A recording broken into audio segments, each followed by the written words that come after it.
Where We Live on Connecticut Public. I'm Lucy Nalpathanchel. Secretary of the State contenders, Democrat Stephanie Thomas and Republican Dominic Rapini, had been scheduled to meet in a Connecticut public debate last night. But Rapini canceled due to unforeseen circumstances. That's according to his campaign. And there are now efforts to reschedule that debate before Election Day, November 8th. But today, Where We Live, we talk more about Rapini and Thomas's campaigns with News 12 political reporter John Craven. Plus, former Secretary of the State Denise Merrill joins us later to discuss the early voting in Connecticut campaign she's leading. And we explain more about the ballot question before voters this November. Now, what questions do you have about Connecticut's general election? You can join us too, 888-720-9677.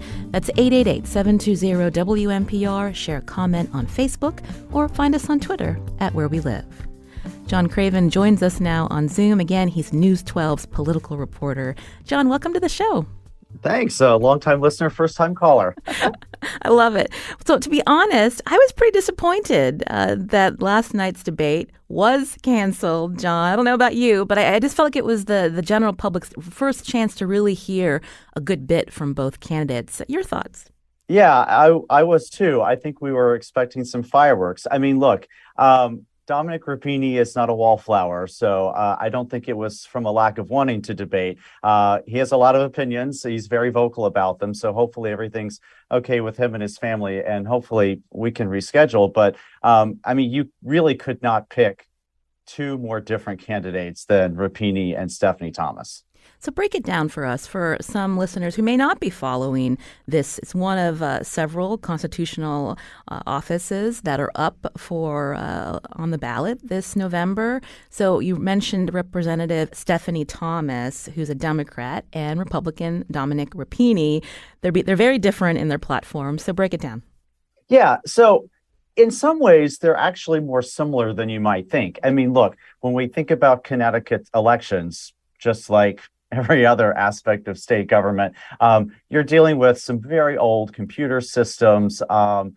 Both of them see this as a priority. It was a priority for Denise Merrill, too. Upgrading the computer systems. And again, we run into this in Connecticut all the time, right? You have 169 towns. They don't really work with each other all that well, and they all have sort of their own registration systems. So the Secretary of the State's office has really tried to sort of get everyone upgraded. There's a closed network that, connects those computers so that they can report results.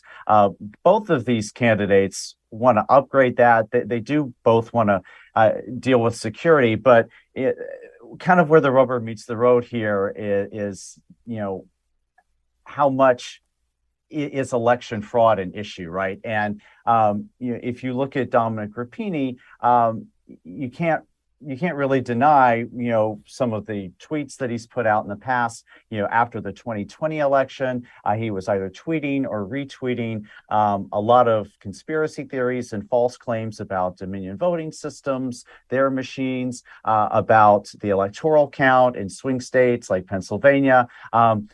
He has since backed off of those claims. Another thing about Rapini is that he ran an election security group that got a rare rebuke from state regulators for filing so many of what they called, frivolous complaints. Rapini is now sort of distanced himself from that group too. But those are things that, he's going to have to answer for. Certainly Stephanie Thomas would have brought them up in a debate. Stephanie Thomas is really focused on more of what a lot of what Democrats focus on, and that's expanding voter access. And that's something we're going to be talking about later in the show too, these constitutional amendments.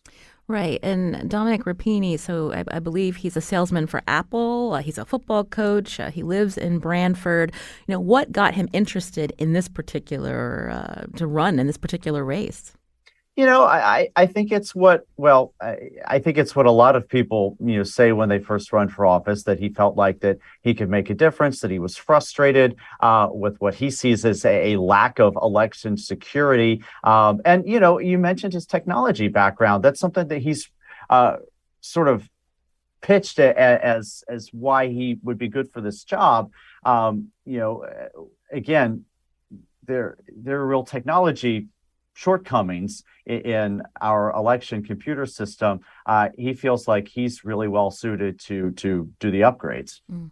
When you talked about some of his past tweets, I'm wondering when we think about Connecticut and moving forward on our voting laws, as well as cleaning up some prior incidents. I think he often points to what we see in the city of Bridgeport when it comes to absentee ballots. So can you tell us more about the context surrounding his claims about voter fraud?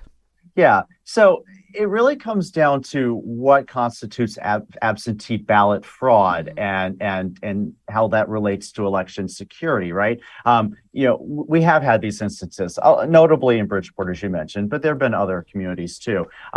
But a lot of the issues that we've covered in Bridgeport have more to do with the campaigns themselves. They have canvassers, volunteers, right? And so Bridgeport has a lot of folks who live in senior centers who can't go out to physically vote. And so a big strategy for campaigns, especially for the Democrats, is to get volunteers to go to these senior centers and help people apply for an absentee ballot and then facilitate them getting these ballots and making sure that they actually vote. That's been decisive in a lot of Democratic primaries in Bridgeport.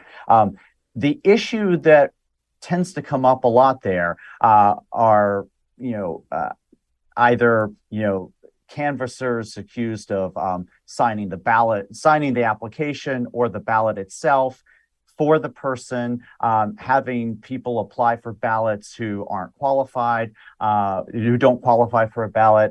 That was the issue in the Democratic primary for mayor back in 2019, I believe.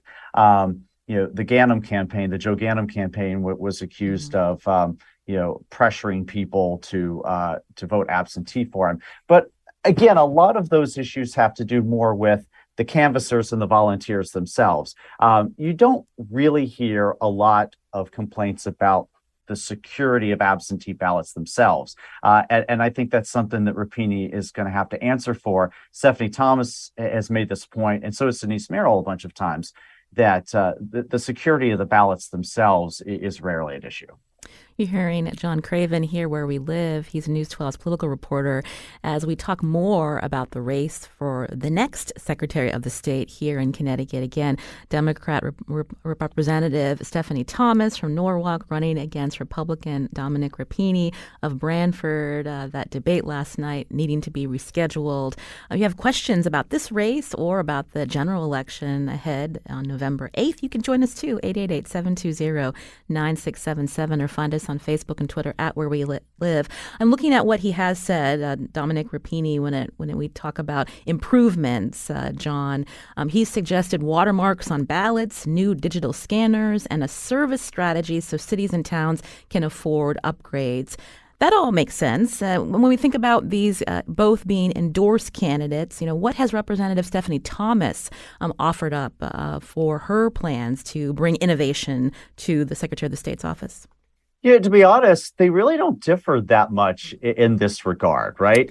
Both of them agree that there are technology improvements that need to be made. I think both of them want to work a lot with the towns. Again, you think of elections really aren't nationwide or even statewide, right? I mean, they're really done at elementary schools and community centers, precinct by precinct, town by town. And so really, you're almost having 169 different elections. And each town, they have their own registrars, they have their own system, they sort of all do it their own way. So I think both of them have pointed to a lack of uniformity in the way all the towns do the election, and again, some technology shortcomings. So they really don't differ that much. I think the way that they really differ is that, I think Rapini is going to push for election security measures sort of above and beyond what we've seen before. I mean, if you can only look at states, like Georgia, for instance, right, that have passed more restrictive voting laws, have pushed for maybe signature verification, which the Democrats in Connecticut have fought back over and over again. I think those are the kind of measures that Rapini would push for that Stephanie Thomas feels like just aren't necessary. Coming up, we're going to be talking more about the early voting ballot question ahead. But when we think about early voting, what has Dominic Rapini said about that coming to the state, or even expansion of absentee ballots? We had him on our Weekend Power and Politics show when he first got the nomination a couple months ago. I believe we asked him about that, and I don't believe he's opposed to it. And Stephanie Thomas obviously is fully in support of it too. I think he's a little more wary about no excuse absentee balloting. That's really where conservatives have more concerns. I think most conservatives, I don't want to speak out of turn here, but most conservative politicians I've talked to seem to be okay with in-person early voting with certain bumper guards, safeguards in place. I'm looking at WTNH when they spoke with Mr. Rapini. He did say he would support early voting if the legislature came up with the extra funds needed to support the additional staffing of part-time election officials. So that's interesting. And before we head to break, John, when we think about the role of Secretary of the State, obviously the state's top elections official, but they're also involved with business registrations. And so I'm wondering if either candidate, that's really sexy. Either candidate talked about, again, innovations and helping with that part of the office. I'll be honest. I have not asked them a ton about that. But I mean, look, you're right. It's actually a major part of the job, and it's not sexy. It doesn't get talked about a bunch. But, again, we have really outdated computer systems in state government. That's been a big push of the Lamont administration to try to get those upgraded. So I would suspect that both of them are going to be looking for more funds and maybe more people to do those upgrades. Again, you're hearing John Craven, who's News 12's political reporter. He's going to stay with us as we talk more about early voting. Again, this is a ballot question before voters this November. If you have questions about it, you can join us 888-720-9677 or find us on Facebook and Twitter at Where We Live. John, I have to ask, when we think about the Secretary of the State's race, is this assumed that the Democrat in the state of Connecticut would win? Is this an uphill battle for Dominic Rapini? What are you hearing? I mean, it's definitely an uphill battle, right? I mean, in general, Democrats are favored to win in Connecticut. But the largest voting pool in this state are unaffiliated voters, and those numbers keep growing. Unfortunately for the Republicans, they're the ones that are losing more registered Republicans to this unaffiliated pool. So that doesn't necessarily bode well for their candidates. But it's the same battle that's playing out in the Republican Party nationwide, right? I mean, this battle between sort of traditional New England style Republicans, the Lowell Weicker types, and a more hard right Republican like Dominic Rapini. And it's very interesting. I mean, look, the Republican Party nominated two farther right candidates for the ballot, Leora Levy for Senate and Dominic Rapini for Secretary of the State. So I don't know. It's going to be really interesting to see how voters respond to that. But yeah, I mean, just by pure registration numbers alone and past history, the Democrats should have the advantage here. You're listening to Where We Live on Connecticut Public. I'm Lucy Nalpathanchel. Again, coming up, former Secretary of the State Denise Merrill will join us. She's leading a campaign to inform voters about the early voting ballot question this November. You can join us, too, with your questions, 888-720-9677. That's 888-720-WNPR. Or find us on Facebook and Twitter at Where We Live.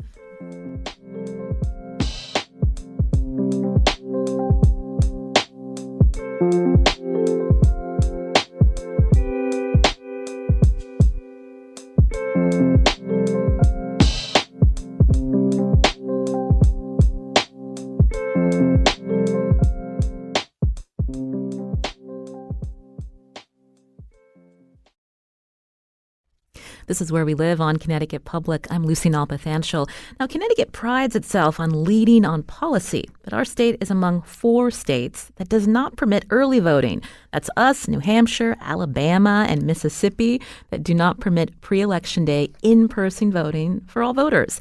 That could change this November with a ballot question before voters. It's something Denise Merrill, former Secretary of the State, has worked towards in her time as Connecticut's top elections official. And despite resigning after 3 terms due to a family member's illness, Merrill is now working on a campaign to educate voters about the early voting ballot question. She joins us now by phone. Denise Merrill, welcome back. Can you hear us, Denise? Oh, it sounds like Denise can't hear us, so we're going to try to get her on the line. Meanwhile, John Craven is still with us, who's News 12's political reporter.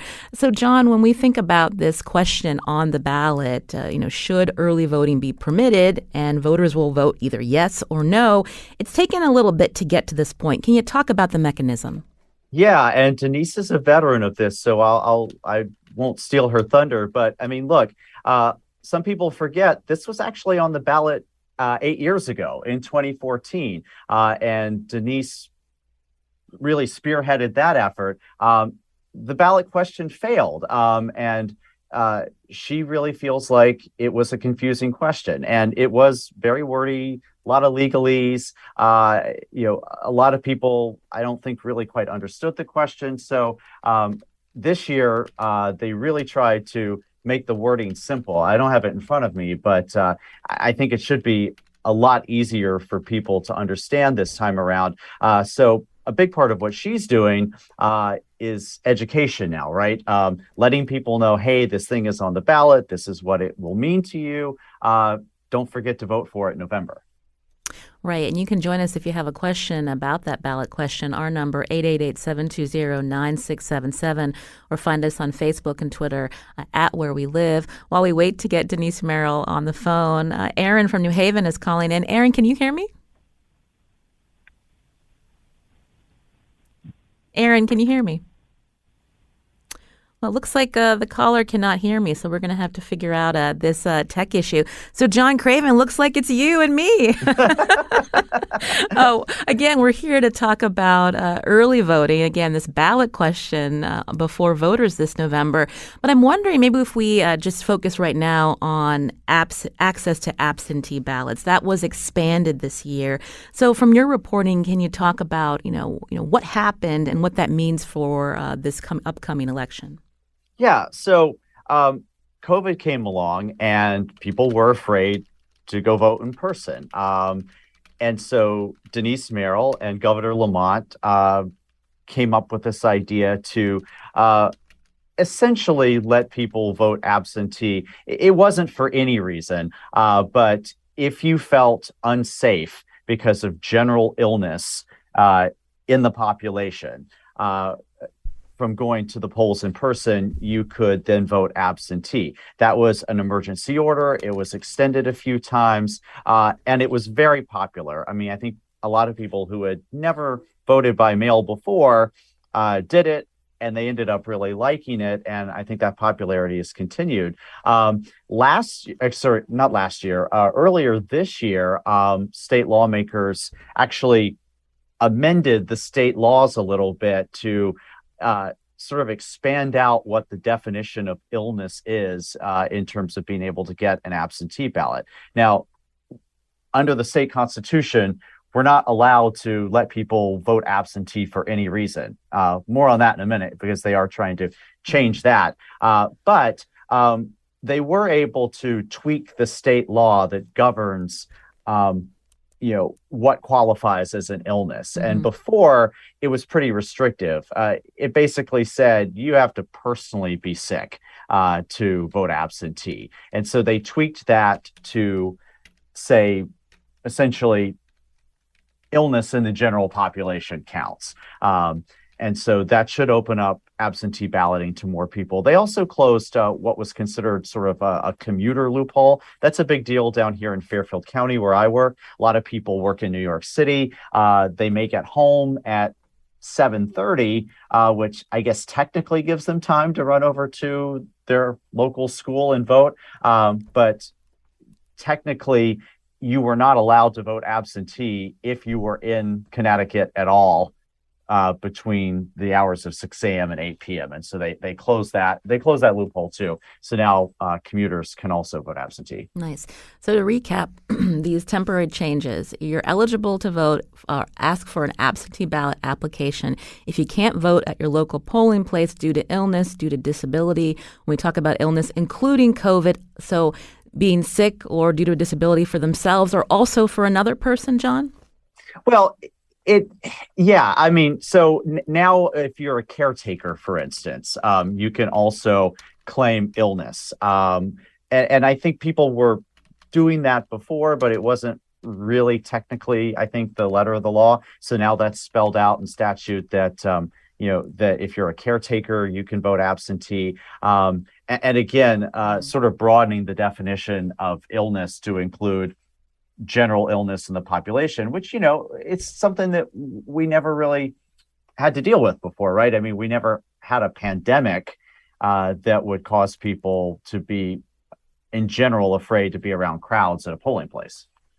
Again, you can join us. I'd give you the phone number, but our phone system is down. So you can find us on Twitter at Where We Live, also on Facebook if you have a question about some of the election topics that we've also brought up. We're hoping to get Denise Merrill to join us soon to talk about that early voting ballot question.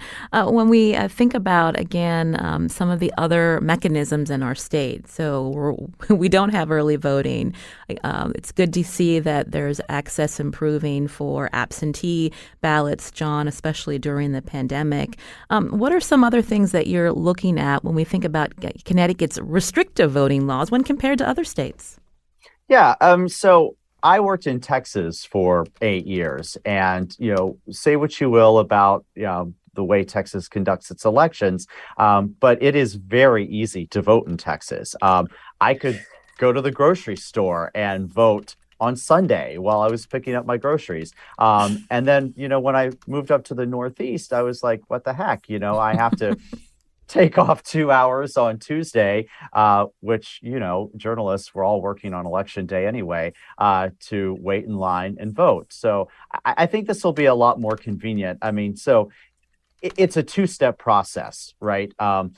There are two different ways you can vote early. You can either do it in person at designated polling places during designated times, or you can vote absentee by mail. And the first thing that folks are going to be able to vote on is the in-person early voting, and that's going to be on the ballot this November. It looks likely that no excuse absentee ballots will be on the 2024 ballot. And that's just because Connecticut has a really long, arcane process for approving constitutional amendments. And we can ask Denise Merrill all about it. She now joins us on Zoom. Denise, I hope you can hear me now. Yes, I can. Hi, Lucy. How you doing? Don't you miss these days? Yeah, I do, actually. Well, Denise, surprisingly, I guess. Denise Merrill, it's great to hear from you. Again, you served 3 terms as Connecticut Secretary of the State. You resigned to help care for a family member who is ill, but you're still leading the charge to make sure that voters have the right information when they see that ballot question asking whether early voting should be in the state of Connecticut. So tell us about that ballot question and the work you're doing. Well, yes, this is something I didn't think I could leave to fate or chance to get it passed, because I know ballot questions are tricky. Sometimes people see something, and if they don't know exactly what it is, they just won't vote one way or the other. And that's what worried me about this. So we did launch an effort. I helped launch it. There are others involved, many other groups who are supporting the idea that Connecticut should join the 46 other states that already have early voting in their states and pass this amendment. So what people will see on the ballot is the language that will say, shall the Constitution of the state be amended to permit the General Assembly to provide for early voting? Very simple, very straightforward. But of course, when people see the language changing the Constitution, if they don't know what it does, they might be nervous about that. Actually, it is a change that's long overdue. As I said, 46 states already allow other days of in-person voting. I want to make sure people understand this is not extending absentee balloting, although I do support that as well, or vote by mail or anything like this. This is still in-person voting, and it would just be different days besides just Tuesday. For years, people have said, why are we voting only on Tuesday in November? While that might be easy for some people, and I heard all the narrative John was relating about his experience in Texas, there's a lot of people for whom it is not so easy, and they don't have time to stand in line or even go to the polls because they have other obligations. I think of working parents, seniors, for example, voters with disabilities, et cetera, et cetera. And I think it really became clear during the pandemic when people really could not get to the polls for a variety of reasons. Mm-hmm. And so suddenly I think this has attained more attention than it had before. And again, when I talk about you leading this effort, this is the Yes for Freedom to Vote Early campaign. So this is a nonpartisan referendum committee registered with the State Elections Enforcement Commission. You're allowed to raise money to promote the issue among the electorate. So far, this question on the ballot seems pretty straightforward. That was not the case in the past. So that's a good thing, Denise. Yes, and we didn't leave it to chance this time.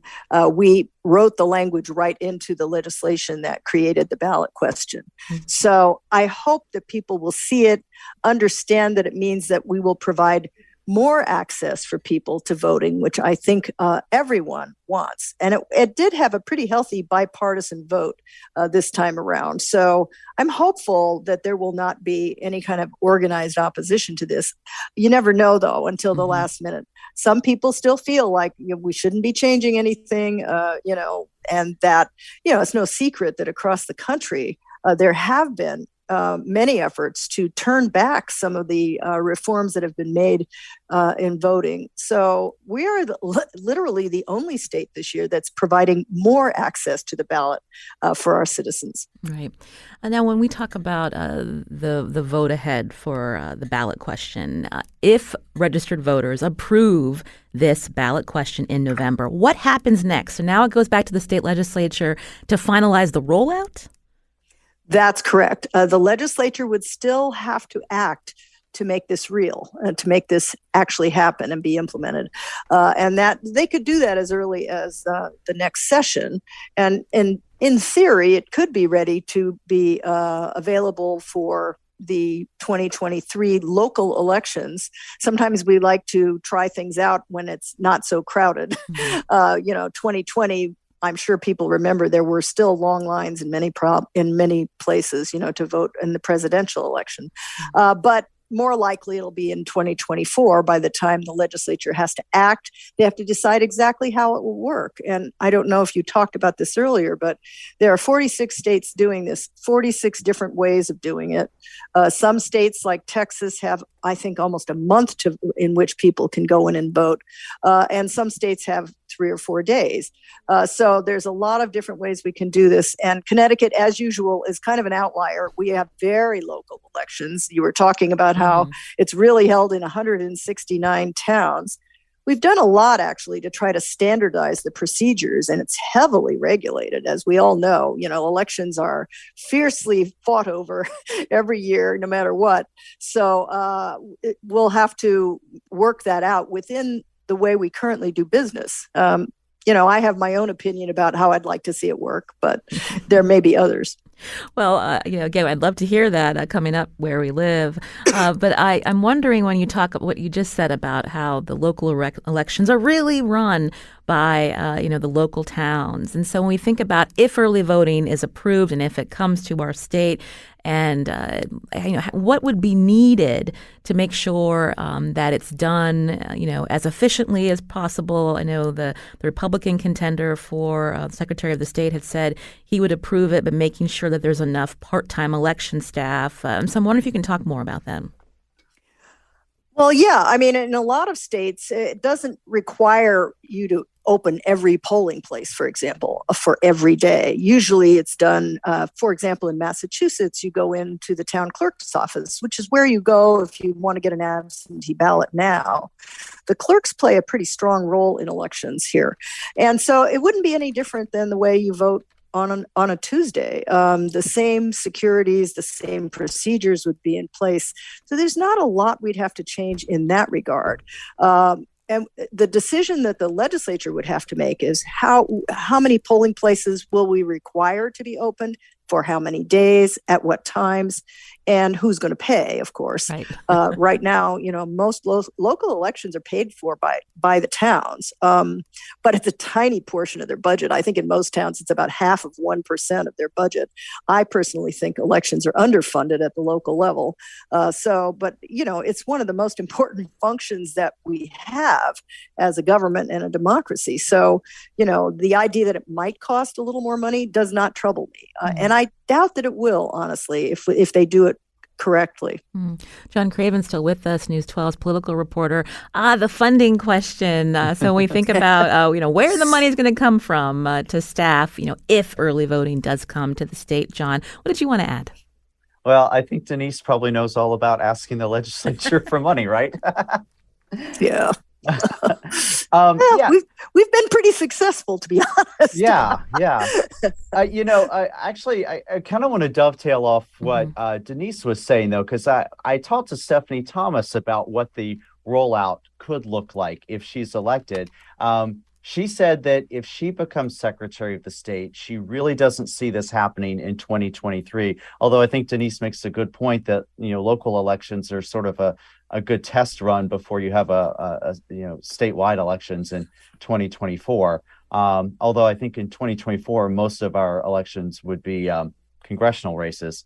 But she told me that she doesn't really see this rolling out until 2024 because she wants to really give the towns time to get ready for it. And I asked her how long she thinks people should be able to early vote. And I was sort of surprised. I think she said that she only envisions it being a couple of days, maybe about a week or so before the election. And Denise is right. Some states have open early voting very early and do it for almost a month. And again, there are questions about how many polling places there are. Most states, it's not all the polling places that you would have on actual election day. Like, for instance, I live in New York State, and I have an early voting polling location that's considerably farther away than my neighborhood polling location on election day. And New York started early voting, I want to say in 2020 was the first year that we did it. Again, that's John Craven, News 12's political reporter. Denise Merrill is also here with us, former Secretary of the State for Connecticut, who's now leading this campaign to educate voters about the ballot question before you this November. Should early voting be permitted in our state? Again, you can join us. Find us on Facebook and Twitter at Where We Live. We did get a tweet, Denise. New Haven Votes wanted to hear your perspective on whether you support a state-level Connecticut Voting Rights Act, similar to the one just passed in New York, to provide an additional mechanism for voters to challenge unfair or inequitable voting policies. And how can we get it across the finish line through the legislature? What can you tell us? This issue came up last year, really in response to what we've seen around the country in terms of really attacks on voting rights, and in some cases, violence, even against election officials. I have to say, I'm very glad we have not seen a lot of that in Connecticut. So this issue hasn't been as big an issue as it has been in some other places. But I do support the idea that we would have a Voting Rights Act in Connecticut.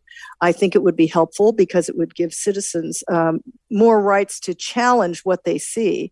We already have a pretty strong system in place to challenge anything that people see at the polls, whether it be what they consider improper actions, Every election day, we have a robust committee that meets all day long during elections with involving law enforcement agencies, my office, my former office, the Office of Election Enforcement Commission. So while I would say it's an important issue, I think in Connecticut, we're doing pretty well as it is. Nothing is forever, though. And so I think the idea that you could get it through the legislature, it might be possible. I didn't see a lot of opposition to it as much as I saw kind of other things being a higher priority in elections. John, so this act concerning election and state voting rights proposed last session but did not pass, as Denise mentioned. This would have built on the Voting Rights Act of 1965. What can you tell us about this session and why this was stalled? Yeah, Denise hit it on the head. I mean, it just sort of got caught in the last minute shuffle. Even though lawmakers have 3-4 months to get their business done, they always seem to wait till the last second to vote on a lot of these really big bills. And I'll give Matt Ritter, the current House Speaker, a lot of credit. He has really done a good job of trying to space the calendar out and make sure that there's time to get priority bills passed. That has not always been the case previously, where a lot of things just got bunched up to the last second and a lot of things fell by the wayside. In terms of sports, you could say he's really good at clock management. But this is just, again, one of those things. I know it was a high priority for the Secretary of the State's office. It didn't quite get voted on, but I suspect once we get past the 2022 elections, we're going to have a new legislature in place. Lamont or Stefanowski, whoever wins, is going to come in with a mandate, and I think we'll sort of hit a reset there, and I suspect there'll be more time to debate it then. Before we let you go, Denise Merrill, you were still Secretary of the State when the hiring process began, I believe, for an election analyst to tackle misinformation. We did not receive an update from the current Secretary of the State's office on the status of the hiring. But can you speak to the continued concerns around misinformation as we get to the midterms and, of course, the presidential election in 2024? Sure. Yeah, this was a very high priority for me when I saw what started going on, even here in Connecticut, around really crazy kinds of conspiracy theories, misinformation that was passed around on the internet that we needed to know about before we found out about it. Because by the time we found out about some of these things, it was too late to dispel the myth, whatever it was. I mean, we had one myth going around about someone had seen a truck full of ballots and the ballots were spilled all over the highway and therefore they weren't going to be counted. It was completely mythical, yet it took off in an actually kind of astonishing way.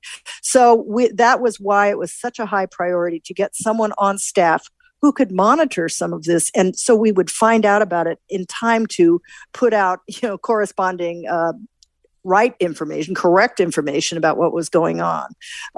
And so I'm sorry to say, I don't know if that person has been hired. I hope so. I know you have to do, quite a search before you get these positions in place. But the idea is that person would look to things going on about Connecticut only. It's not a great, with one person, you can't do a lot of searching, but you have someone who's there watching what's going on and maybe giving us the information about the kinds of questions out there. Mm-hmm. John Craven, do you want to add to that with any of the reporting you've done on, the funding for this misinformation officer and, what's the holdup? Yeah, well, it hasn't been popular in some circles. Let's just put it that way. A lot of Republicans have pounced on this idea, saying, first of all, we don't need to be spending that much money on a person to do this full time, questioning whether there's really enough Connecticut-related misinformation out there to justify a full-time salary. Could this be farmed out to another company or something?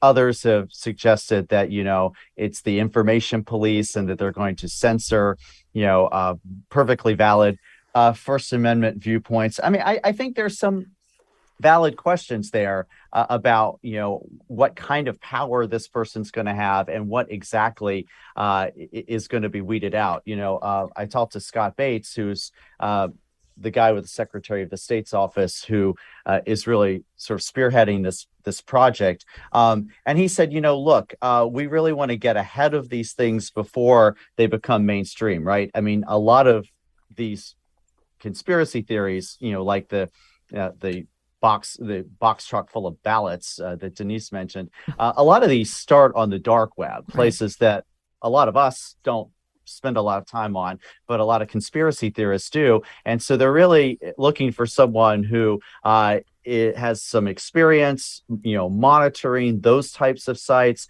some experience about how groups like 4chan and 8chan operate, so that they can sort of get ahead of those rumors before they make it to the general population. And Scott's answer to me was that, if you want someone with that level of technical expertise, you're going to have to pay them a competitive salary to get it.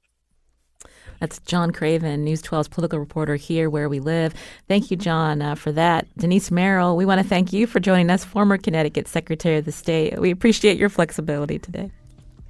It's nice to be back, Lucy. Thanks for asking. You're welcome anytime. Coming up, We're going to talk with Cheri Quickmire, Executive Director of Common Cause. Common Cause, one of the groups critical of Connecticut's voting laws.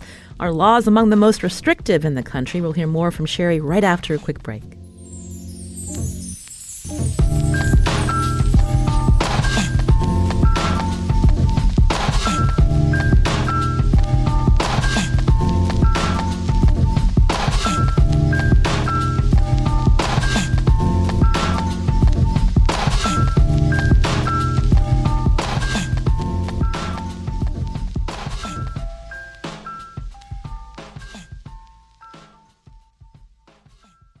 This is Where We Live on Connecticut Public. I'm Lucy Nalpathanchel. We've been talking about Connecticut's general election coming up, what to expect on the ballot. Now, Common Cause was one of 20 advocacy organizations that signed a letter to Governor Lamont and legislators criticizing Connecticut's restrictive voting laws.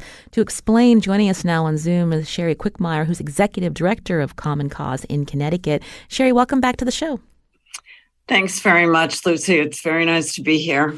Now, in that letter, you and the other organizations stress that Black and Latino voters are disproportionately affected by limited access to absentee voting, no early voting, and longer voting lines.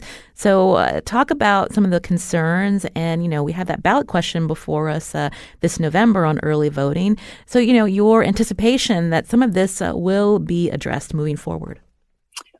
Yes, I'm actually very encouraged by the fact that we made it through 2 years of legislative sessions to get the ballot measure on our November ballot. And I think that the polling that's been done and the general consensus is that Connecticut voters support the idea of voting early. And certainly, as the Secretary mentioned, and as John Craven mentioned, there was a lot done by the Governor and the Secretary to make sure that people were able to vote when they were concerned about COVID, and that they would be able to vote early or vote, by absentee without all the usual complicated excuses that we have been expected to provide. So I think that was very successful, and I look forward to continuing to provide additional access to voters in the state, because the more access that people have, the more likely that is that they'll vote. And this is the case around the country. And we've certainly seen in Georgia, for instance, we work around the country. About 2/3 of voters in November voted early. In Florida, about half the voters voted early in person. And I think that is something that we should be striving to here. And I'm very happy this is on the ballot this session, that the language is much more understandable than it was in 2014, and that people will understand that this is another opportunity and another way to make things more accessible. So when we think about accessibility, what about, for English as a second language, as speakers who are registered to vote, what's being done to ensure that they have the accurate information in their language to help them not only to register, but also to get to the polls, Cheri? Right. Well, that's sort of two different things. One is that the state has been pretty good about providing access to Spanish language ballots. And that is, Spanish is probably almost 20% of the population speaks Spanish. And that's, a very important language group to make sure is included. We have smaller other language groups, some sort of other Indo-European languages, as they're called, like Portuguese and Italian, French a bit. And we do have increasing numbers of people who speak various Chinese languages. And that we're not so good at providing access to ballots. So I think we could do better. I think the Secretary's website could be more accessible for people, and not everyone has the ability to use a computer to find that information. So more information should be available at the polls or in town halls, and we would certainly encourage that to be the case. Getting people to the polls is another whole issue. Mm-hmm. And that has traditionally or historically been the case in this state, that the various party people, the apparatus that exists for the Democrats and Republicans, spend time getting their people to the ballot, to the polls. And I think we could do better than that. And I think we could do more, basically. But it is a very complicated thing sometimes, because after redistricting, some polling places were moved. People don't always necessarily know where they're supposed to go, or they get to one place and are told they have to go somewhere else. It's complicated. It is complicated. John Craven still with us, News 12's political reporter. John, you're out there talking to people, and when you think about this upcoming election, what are your final thoughts here? Well, I think we all would like voting to be easier, right? And Cheri's exactly right. I mean, if you are working one or two jobs, maybe you don't have a car and you have to take the bus to work, it's really hard. I mean, it's an inconvenience for us to, take off an hour or so to vote on a Tuesday. But, if that's your life, it's downright impossible, really, to make that time on a Tuesday. So I think that's going to be the message that Denise Merrill and the others make to get people to approve early voting. I mean, you're really appealing to not just people's convenience, but this is a core function of democracy, and do you have time to exercise your rights as a citizen? John, and Cheri, we're almost out of time. Go ahead quickly. I did want to say that I think it's clear people do want to vote. They absolutely do, but they have kids they have to pick up after school. They have to take them to various events, and they have jobs, as John said, maybe two jobs. And it's complicated to make all the puzzle pieces come together to get you on a Tuesday to the polling place. So our voters now know, registered voters, look up that ballot question when you go to vote November 8th. Cheri Quickmire, Common Cause in Connecticut's Executive Director, and John Craven, News 12 political reporter. Thank you both so much for coming on the show. I'm Lucy Nalpathanchel. Today's show produced by Katie Pellico. Have a great weekend.